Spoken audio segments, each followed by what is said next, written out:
So it's been an enormous year for everybody here at Haven Home Safe in 2014, 2015. Unsurprisingly, with almost 150 people spread across Victoria, with a building program that is still going on, with a huge number of people who are in housing crisis, there's a lot going on in this place. The fact that we have had a very successful merger with the former North East Housing Services organisation based in the northeast of Melbourne with an office in the heart of Preston. Fabulously busy office and incredibly hard-working staff, very talented people working down there.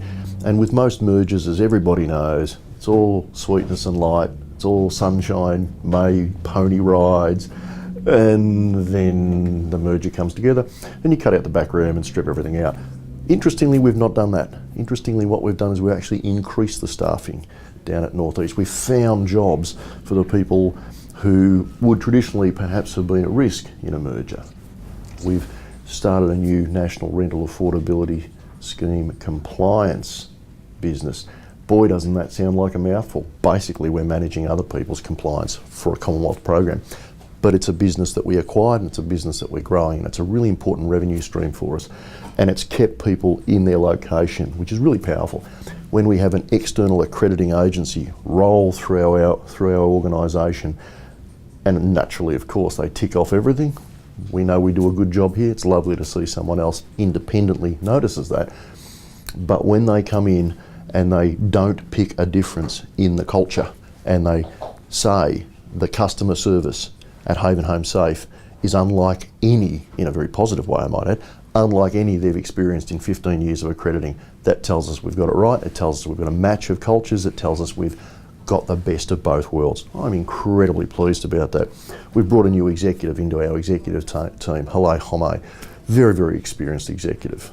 It's also lovely that this, really starts to even up the gender balance in our exec team, which is really important in an organisation, in any organisation, but particularly organisations like ours. So we've built the talent at the executive level, we've built the talent at the operational level, we've lost nothing from this merger and we've gained an enormous amount. So very powerful stuff. The Wattlewood project. Wattlewood is the marketing name that we've given to the old Father Tucker estate. And for those people who don't know who Father Tucker was, Gerard Kennedy Tucker started the Brotherhood of St. Lawrence back in the 30s in the Depression era. A great man, and his legacy lives on through the Brotherhood of St. Lawrence. But he created what was arguably the first ever deliberate social housing village for, at the time, returned servicemen, traumatised through war, and over time that turned into a village for people who are disadvantaged and high needs. Now we've acquired that site, and we have very deliberately looked to create a cutting-edge, contemporary, new suburban estate with the social and affordable housing designed in from the start and invisible in this new neighbourhood. And what a way that is to do affordable and social housing. We've taken a historically important site and we are creating a historically into the future important response. And on that whole history thing, we can't go past 2014, 2015 without acknowledging that we've hit 10 years as an affordable housing association. Mainly we're pleased because we've now housed more than 1,000 families in quality, affordable, decent, high level, high amenity accommodation. That's 1,000 people who would have been at risk of homelessness. Not all of them were homeless, but many of them have moved out of, well, frankly, some pretty substandard accommodation in many cases. Many of them have moved out of just overpriced rentals. Every time we house someone, we usually free up something in the market that can enable someone else to be housed.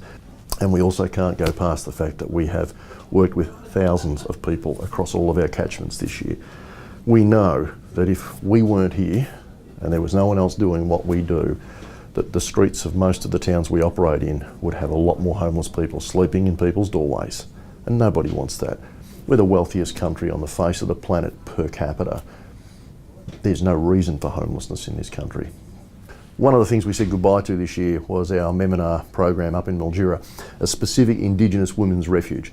It's a fabulous facility. We've run this thing, we helped build the thing, we staffed the thing, we designed the program, we've run this program, we've worked in conjunction with the Aboriginal elders and the community in Mildura, and it's been an outstanding success. It's run so well that we've been able to now transition this program to the Mildura District Aboriginal Service, so that it's an Indigenous program in Aboriginal community controlled organisation hands. But we've also said hello to a new program, and that's the Sydney Myer Haven program.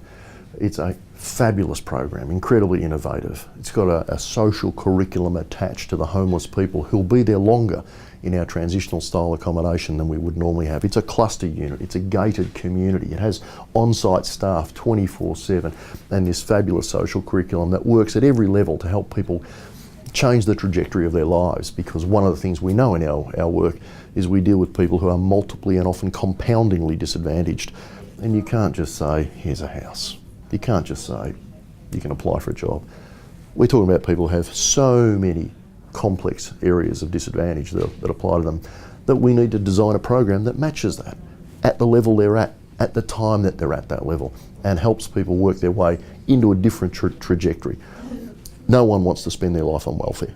No one comes in saying, I'd like to stay homeless, thanks very much.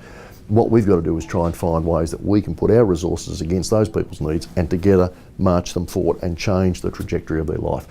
And that's what the Sydney Myer Haven project is going to do. That's innovative, that's different, it's new, it's also funded differently. It's a mix of philanthropic capital, which is very unusual to see in bricks and mortar projects in our sector, a mix of some government grant and obviously our own money as well. So it's a big project. We've got a few more years to see all the bits come together, and we'll evaluate this thing very, very carefully. But we're confident already that we're going to see great results. That's a fabulous thing. So lovely to say hello to the Sydney Myer Haven. It's things like awarding people 5-year, 10-year, 15-year and now 18-year certificates of service at our organisation. Human services is pointy end stuff. It wears people out. If you don't manage it well, you end up with people who are, can I say, I'll use a technical term, bitter and twisted. You don't get that here. But we still hang on to our people for a long time. And the more and the longer we hang on to them, the better they get, the more professional they get, the more experience they get, the more practice wisdom they have. It's good for our clients and it's good for our organisation. We're not constantly training new people. But when we look at all of our indicators are pretty much in the top 3 of our field. So there's no feather-bedded workplace here, but there's a strong, committed group of people every day out there crusading for the cause, and what a fabulous thing that is. Some of the other personal highlights for me, however, the opportunity to go to Ottawa, the capital of Canada, and speak at one of the largest North American housing conferences that's ever held there is, I guess, a career highlight, but mainly the opportunity to work with the leaders, the CEOs and the Deputy Ministers of Housing in Canada with the foundation program for the implementation of the Chartered Institute of Housing. But I was greatly chuffed and enormously honoured to be chosen by the British and the Canadian Chartered Institutes of Housing to run one of their 3 founders programs. And so having the opportunity to work with the creme de la creme, if you like, of the Canadian housing sector and work with them and facilitate a discussion on leadership and innovation and what that means in social and affordable housing and what we can collectively bring to our own jurisdictions. And so to be able to run that in Ottawa with this awesome group of people last year was a great personal highlight. The continued impact of the Australians in the International Housing Partnership is, I think, incredibly gratifying. Power Housing Australia, the industry association that was germinated out of this organisation, is now a feature on the Australian housing environment. You know, when the Australians go to play at the International Housing Partnership, when we speak, we bring to that a freshness that I think has been missing in some of the more mature systems. We bring to that a degree of entrepreneurialism that for our jurisdiction is unusual, and I suspect for the broad welfare sector is unusual. So when you get the people who run these innovative growth housing associations participating with members from other jurisdictions, we play at their level. Our organisations are minuscule compared to theirs, but we play at their level intellectually, we play at their level in terms of innovation, and we learn from each other.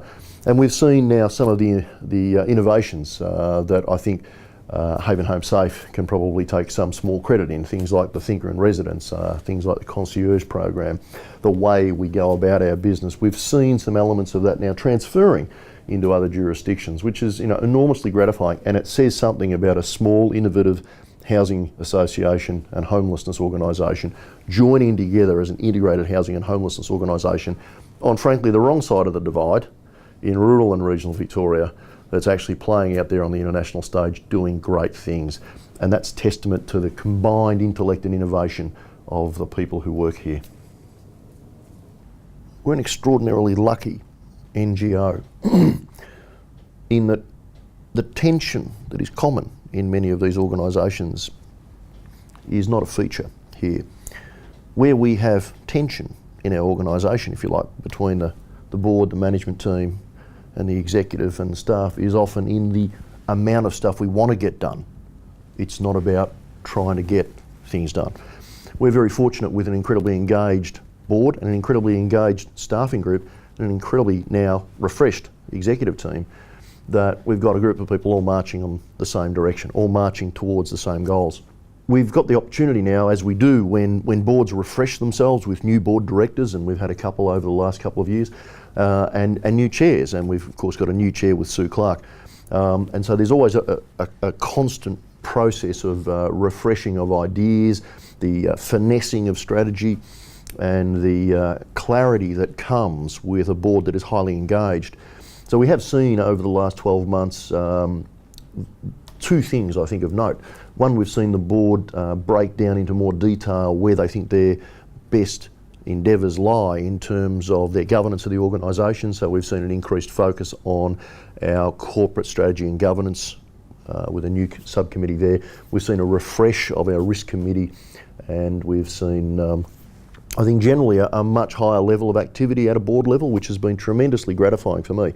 And it's been perhaps a little bit more hard work for everybody else around the place, but that's okay, because when you're running an organisation that's heading towards a $300 million balance sheet, when you are one of the largest commercial customers of one of the largest banks in the nation, when you hold the occupational health and safety of 150 souls that are engaged on our work, and when you hold the potential trajectories of many thousands of people who are deeply disadvantaged, that's serious business, and you want serious people around the table, and you want serious discussions, and we've got all that, and it's really quite gratifying to be engaged in an organisation that is step changing constantly now for 22 years in a row, step changing into a different space. I think one of the other challenges, of course, for the year is we've had two of our execs who've been, who have effectively disappeared for a couple of reasons. One, of course, who's gone off to have a baby, and we congratulate Trudy and David. Lovely, but I don't think we want her to have any more, because she leaves a big hole when she's gone.